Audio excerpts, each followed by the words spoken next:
대구광역시 수성구에는 무엇이 유명할까요? 멋진 수성목과 주변의 맛집, 전국 최고의 교육열, 범어 내거리의 고층 빌딩. 수성구에는 또 하나의 명품인 생태체험 코스가 있다는 사실 알고 있으신가요? 그럼 지금부터 수성구에 자리 잡고 있는 생태체험 코스를 다 함께 떠나보도록 할까요?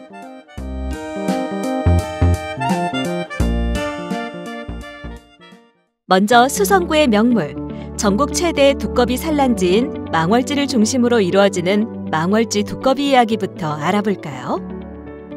두꺼비는 개구리, 도롱뇽 등과 함께 양서류에 속한다고 해요. 물과 육지 양쪽에서 서식한다는 의미에서 붙여진 이름이에요. 물속에서 알로 태어나 올챙이로 부화하고 이후 육지에서 서식합니다. 두꺼비의 네 다리는 짧고 굵으며 피부에는 크고 작은 돌기가 나 있어요. 머리 뒤쪽 양옆에는 타원형으로 솟아오른 귀밑샘이 발달하였고 이빨이 없습니다.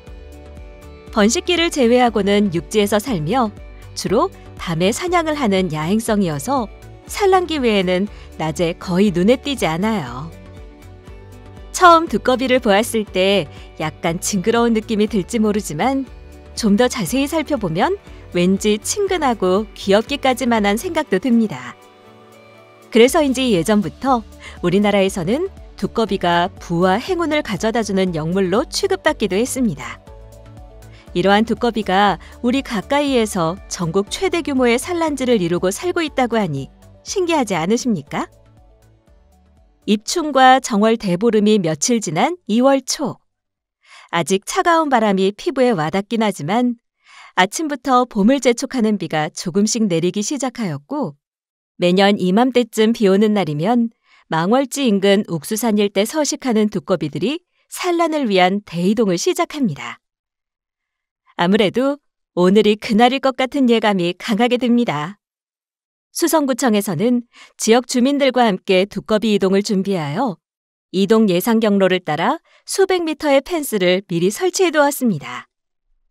두꺼비가 이동 중에 행여나 로드킬 같은 사고를 당하지 않게 하기 위함입니다. 그리고 오늘은 시간 단위로 모니터링을 하고 있습니다. 해가 지고 어둠이 짙게 깔린 시간. 아니나 다를까 저 멀리 산 쪽에서 반짝이는 움직임이 포착되었습니다. 금년도 두꺼비 대이동을 알리는 첫 신호였습니다. 긴 겨울잠에서 갓 깨어난 두꺼비들이 산란 준비를 위해 인근 저수지인 망월지를 향해 첫 발을 내딛기 시작하였습니다. 날이 밝자 여기저기에서 몰려든 수많은 두꺼비들이 본능적으로 있는 힘을 다해 망월지로 모여듭니다. 덩치 큰 암컷들은 대부분 산에서부터 포접된 상태로 수컷을 업고 내려옵니다. 포접된 두꺼비들은 망월지 안에 알을 놓을 때까지 절대 떨어지지 않고 계속 붙어 있다가 일주일 후 알을 낳게 되면 그때서야 떨어져서 다시 산으로 각각 올라가게 됩니다. 자손 번식을 위한 두꺼비의 본능의 힘은 실로 대단하다고 할 수 있죠. 특이하게도 이 근처 다른 저수지에는 두꺼비들이 거의 내려오지 않으며 이곳 망월지에만 집단적으로 모여들고 있습니다. 그것은 아마도 오래전에 조성된 망월지가 두꺼비 서식 환경에 가장 적합한 조건을 지니고 있는 것으로 보여집니다.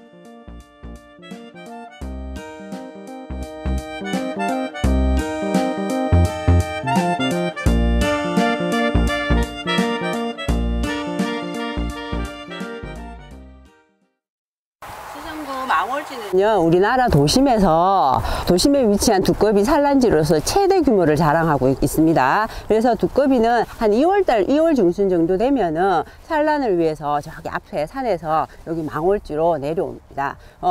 여기서 태어난 두꺼비들은 연어처럼 모천 해기성이 있어서 여기서 태어난 두꺼비들은 다시 산으로 올라갔다가 나중에 산란 시기가 되면 이곳으로 다시 찾아와서 산란하는 습성이 있습니다. 그래서 매년 2월 중순 정도 되면은 여기서 올라갔던 두꺼비들이 다시 산으로 갔다가 다시 내려와서 이렇게 산란하는 것들을 반복하고 있습니다. 산란을 위해 망월지를 찾아온 수컷 두꺼비는 암컷을 차지하기 위해 꾹꾹거리는 소리를 냅니다. 두꺼비는 울음주머니가 없어 수컷이 암컷을 부를 때 목에서 소리를 낸다고 합니다. 수컷 두꺼비가 암컷 두꺼비를 차지하려면 가혹한 경쟁을 거쳐야 합니다. 수백 마리가 한 장소로 몰려와 암컷을 서로 차지하려고 심한 경쟁을 합니다. 이때 먼저 암컷을 차지한 수컷은 자기의 유전자와 자손을 자연계에 남기지만 암컷을 붙들지 못한 수컷은 헛된 힘만 쓰다가 돌아가 버리고 맙니다.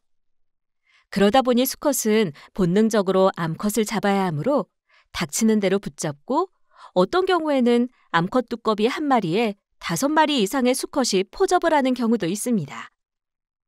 수컷이 뒤에서 말을 타듯 끌어안고 배를 졸라줘야 알을 낳게 되는데 수컷 앞다리 근육과 첫 번째에서 세 번째 발가락에 사포처럼 거칠거칠한 혼인돌기가 있어 포접에 성공한 암컷을 단단히 붙잡고 놓지 않습니다. 그리고 수컷은 알이 나오자마자 정액을 그 위에 뿌려 수정을 합니다. 즉, 체외 수정을 하게 됩니다. 두꺼비는 10,000개 내외의 알을 기다란 띠 모양으로 2줄씩 낳는데 그 길이는 15m 이상으로 깁니다. 이렇게 긴 띠 모양의 알은 흘러내려가지 않도록 나뭇가지나 돌 등 주변 식물에 걸어둡니다. 알은 미끈미끈한 우무질로 쌓여 있으며 알을 낳고 3, 4일이 지나면 알이 우무질을 뚫고 나옵니다. 도심 한가운데 위치한 망월지에서 산란되는 두꺼비의 알은 매년 200만에서 400만 개 정도로 도심 내 전국 최대 규모입니다. 산란을 끝낸 성체 두꺼비는 곧바로 물 밖으로 나와 봄잠을 자기 위해 이동합니다. 이 과정에서 포접에 성공하지 못한 수컷이 산란을 끝내고 봄잠을 자기 위해 이동하는 암컷을 포접하는 경우가 있는데 이때 암컷은 몸을 뒤집어 죽은 듯이 있다가 수컷이 포접을 포기하고 떠나면 다시 몸을 일으켜 이동을 합니다. 산란을 마친 두꺼비들은 자기 임무를 다했지만 산으로 올라가는 길이 너무 힘들어 보입니다. 이제 두꺼비들은 각각 떨어져 인근 산으로 돌아가 땅속에서 다시 봄잠을 자게 됩니다. 포접과 산란을 위해 정신이 없었던 망월지에는 이들이 두고 간 수많은 알들만이 새 생명 탄생을 위해 조용한 정적 속에서 기다리게 됩니다. 알집 속 알들은 계속 자라다가 3주 후부터 막을 뚫고 나오기 시작합니다. 하지만 아직 물속에서 헤엄치는 올챙이 수준은 못 되고 수초에 달라붙어 꼬리만 움직이고 있습니다. 계속 성장을 하던 올챙이는 이제 수초에서 떨어져 단독으로 움직일 수도 있게 되었습니다. 이때부터 올챙이는 집단으로 활발히 이동을 시작하며 먹이 활동을 위해 망월지 전역으로 뻗어나가는 것이 드론에 포착되기도 했습니다. 물속에서 활발히 먹이 활동을 하던 올챙이는 한 달 정도 지나면 뒷다리가 먼저 나오고 곧바로 앞다리가 나오기 시작합니다. 이때부터는 물 밖에서도 먹이 활동을 시작하며 공기 호흡하는 시간이 점점 길어집니다. 두꺼비 올챙이는 개구리 올챙이보다 몸 색깔이 검습니다. 앞 뒷다리가 생긴 뒤 얼마 지나지 않아 꼬리가 없어지며 이후 점차 새끼 두꺼비로 모양이 변해갑니다. 이때부터는 물속보다 물밖 웅덩이 주변이나 물가에 모여있는 시간이 훨씬 많으며 어미들이 왔던 서식지로 이동을 준비합니다. 보통 일주일 정도 망월지 주변을 맴돌며 산으로 이동할 체력도 열심히 키우는 것 같습니다. 올챙이 시절 아가미로 호흡을 하다 성장하면서 피부 호흡과 폐 호흡을 같이 하는 구조로 바뀌어 육지 생활에 적응해가며 새끼 두꺼비들은 비 오는 날 또는 습도가 높은 날을 선택해 이동을 시작합니다. 5월 초순에서 6월 중순 사이 망월지에 머무르면서 성장한 새끼 두꺼비들은 수만 마리 떼를 지어 원래의 서식지인 옥수산으로 대이동하는 경이로운 모습을 연출합니다.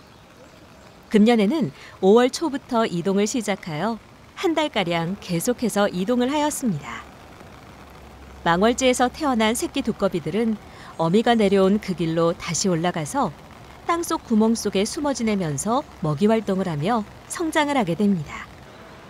이 과정에서 많은 새끼들이 다른 동물들의 먹이가 되기도 하며 완전한 성체가 되는 숫자는 극히 일부분에 지나지 않습니다. 올해 망월지에서 산란하여 산으로 올라간 새끼 두꺼비는 산속에서 계속 성장을 하게 되며 3년 후 성체가 되면 자신이 새끼 때 올라온 길을 따라 다시 망월지로 내려오게 됩니다. 망월지 두꺼비가 세상에 널리 알려진 것은 지난 2007년으로 새끼 두꺼비들의 대이동은 많은 사람들과 언론의 관심을 끌었습니다. 초창기에는 새끼 두꺼비들이 사람의 발걸음에 막혀 방향을 잃고 길을 헤매기도 했으며 도로로 이동하다가 많은 수가 로드킬을 당하거나 저수지옆 수로에 빠져 나오지 못한 경우도 있었습니다. 이후 두꺼비 이동 시기가 되면 보호 펜스를 치고 매일 모니터링을 하면서 구조 활동을 실시하고 있습니다. 또한 인근 사찰에서도 이 기간 중에 운행 차량의 이동을 제한하는 등 많은 분들이 두꺼비 보호를 위해 노력하고 있습니다. 그리고 이 무렵 수성구청에서는 자연 속 생명순환의 산교육을 위해 생태체험 프로그램도 같이 운영하고 있습니다.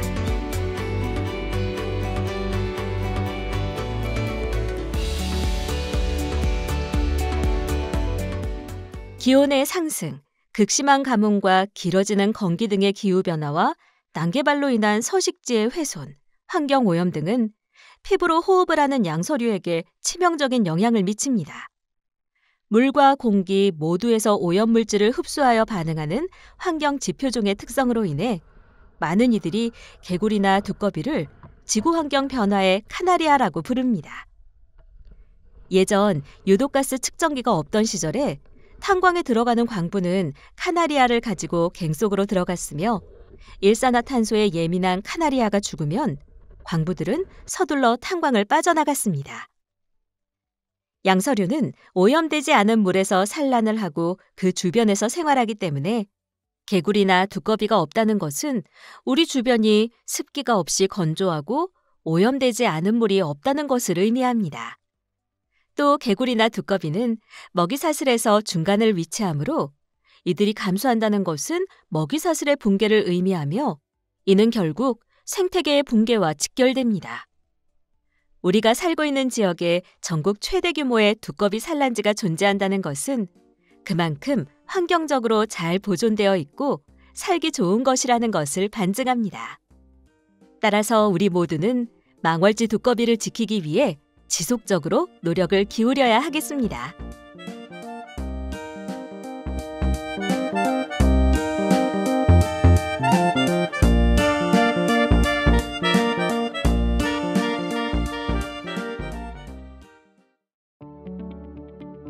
욱숫골 공룡 발자국. 앞산 고산골에 5개, 신천 수성교와 동신교 사이에 57개, 욱숫골 등 10여 곳에 남아있는 공룡 발자국으로 인구가 밀집한 대도시에서 백악기 공룡 발자국을 볼 수 있는 곳은 매우 드뭅니다. 지구상에 출현한 생물 가운데 가장 거대한 생물인 공룡은 지금으로부터 2억 3천만 년 전에 처음 등장하여 이후 1억 6천만 년 동안 살았습니다. 1억 년 전 중생대 백악기 시대에 중국 대륙과 연결되었을 것으로 추정되는 한반도는 거대한 호수로서 공룡의 서식지, 공룡의 천국이기도 하였습니다.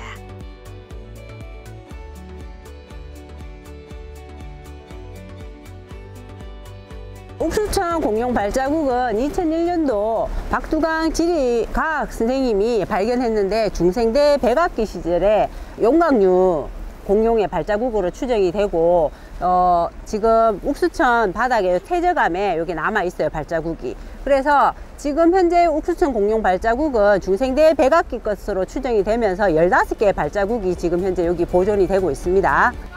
2마리의 용광류 공룡들이 남긴 보행열을 2개의 바닥에서 관찰할 수 있습니다.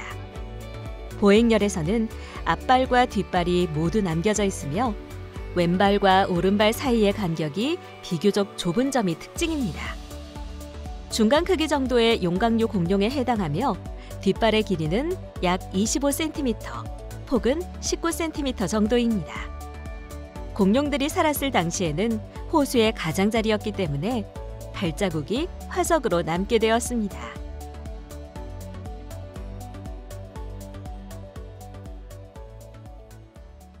욱수천 우수천 공룡 발자국 잘 보셨나요? 네. 자, 우리 이제 공룡 발자국을 봤으니까 여기 우수천 따라서 내려가다 보면 내려가면 금호강이 있는데 거기에서 수성구 하늘을 날고 있는 새들을 볼 수 있는 곳이 있어요.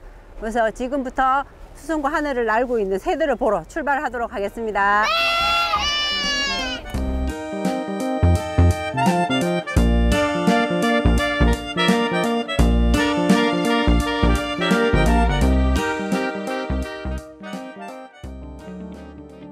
고모동 철새 도래지. 수성구 고모동 파련마을 인근 금호강변은 야생생물 보호구역으로 60여 종의 새들이 날아드는 철새 도래지입니다. 우리나라의 대표적인 철새 도래지는 흑두루미가 찾아오는 순천만, 우리나라로 오는 전체 큰 고니 중 70% 이상이 찾아오는 낙동강 하구, 수만 마리의 가창오리 군무가 펼쳐지는 천수만이 있습니다. 고모동 철새 도래지의 파련습지는 외가리와 백로 서식지로 유명합니다. 먹이가 많고 산란하기 알맞은 숲이 있기 때문입니다. 강변을 따라 철새를 관찰하기 위한 시설인 탐조대가 설치되어 있습니다. 탐조대를 통해 철새를 관찰하기 전에 새들을 관찰하기 위한 행동 수칙을 알아볼 수 있습니다. 가급적 먼 거리 30m 이상에서 망원경이나 필드 스코프를 이용해 관찰하고 화려한 옷, 눈에 잘 띄는 색깔의 옷, 펄럭이는 옷 등은 입지 않도록 해야 합니다. 새는 사람보다 8에서 40배나 높은 시력을 가지고 있으므로 녹색이나 갈색 등 주변과 동화될 수 있는 옷을 착용하는 게 좋습니다. 새들을 관찰하기 위해서는 큰 소리가 나지 않도록 하고 조류의 둥지, 알, 새끼 등을 이동시키거나 훼손시키지 않도록 주의해야 합니다. 특히 조류의 번식 기간에는 보호구역이나 번식지 등에 출입을 하지 않는 게 좋으며 서식지 주변 환경을 훼손시키지 않도록 각별한 주의가 요망됩니다. 그리고 조류의 먹이가 되는 열매나 씨앗을 함부로 채취하지 않으며 함부로 먹이를 주거나 서식지 주변에 음식물 쓰레기를 버리는 행위를 하지 않는 것도 중요합니다. 야생생물 보호구역의 주인은 동식물들입니다. 조류 관찰은 한낮보다는 새벽녘이나 해질 무렵 먹이를 찾아 이동하기 때문에 이 시간에 관찰해야 하며 이 시간에 철새의 소리를 제일 잘 들을 수 있습니다. 관찰 시에는 조류의 부리나 형태, 색깔 등 특징적인 부분을 빠르게 안내판에서 찾아볼 수 있습니다.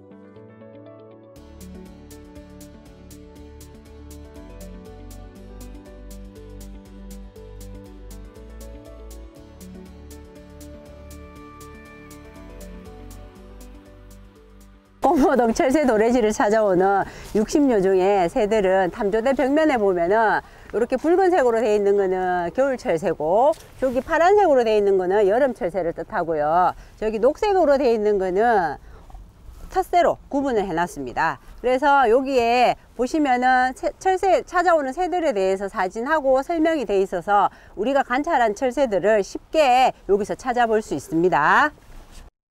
여름 철새는 봄에 남쪽에서 찾아와 번식을 하고 여름을 보내고 가을과 겨울에 다시 남쪽으로 이동하는 새를 말하며 대표적인 새가 제비, 백로, 해오라기가 있습니다.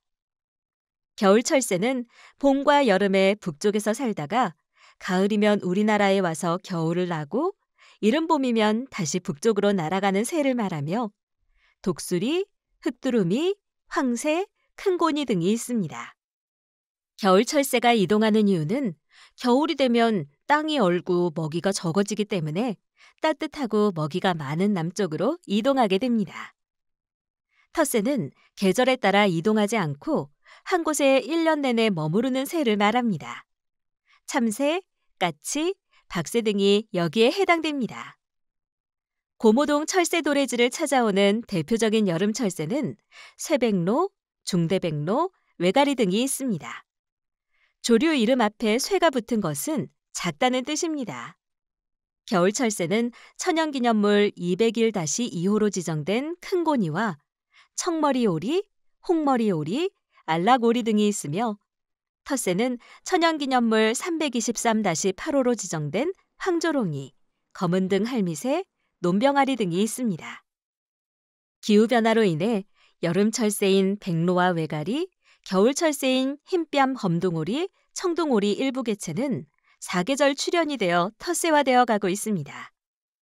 오늘 우리가 갔다 온 곳이 두꺼비가 살고 있는 망월지, 그 다음에 또 공룡 발자국을 본 옥수천 공룡 발자국, 그렇게 하고 또 그다음에 철새가 많이 있는 고모동 철새 도래지를 오늘 우리 친구들하고 같이 다녀왔습니다. 자, 우리가 망월지 같은 경우에는 전국 최대 규모의 두꺼비 산란지로서 우리 수성구에 그렇게 생태적으로 좋은 곳이 있다는 걸 우리 친구들이 오늘 알았을 거고, 그 다음에 철새가 궁금하거나 아니면 가까이서 새들이 보고 싶다면 언제든지 찾아올 수 있는 고모동 철새 도래지가 있고요. 그 다음에 옛날 우리가 백악기, 중생대 백악기에 공룡이 살았던 흔적들을 볼 수 있는 옥수천 공룡 발자국들이 있는데, 우리 친구들도 이제 언제든지 우리가 살고 있는 수성구 안에 그런 곳이 있으니까 찾아갈 수 있을 것 같고, 언제든지 또 가가지고 우리 친구들이 좋은 시간들을 보낼 수 있을 것 같아요. 그래서 그런 곳들을 우리 친구들이 자주 찾아가서 그것이 잘 보존되고 그 다음에 그대로 잘 유지될 수 있도록 우리 친구들도 많은 노력을 해야 될 것 같습니다. 그래서 오늘 우리 친구들 망월지, 두꺼비 보는 망월지, 그 다음 철새 보는 고모동 철새 도래지, 공룡 발자국 있는 옥수천 공룡 발자국, 이렇게 세 군데를 다녀왔습니다. 자, 오늘 고생하셨습니다. 네.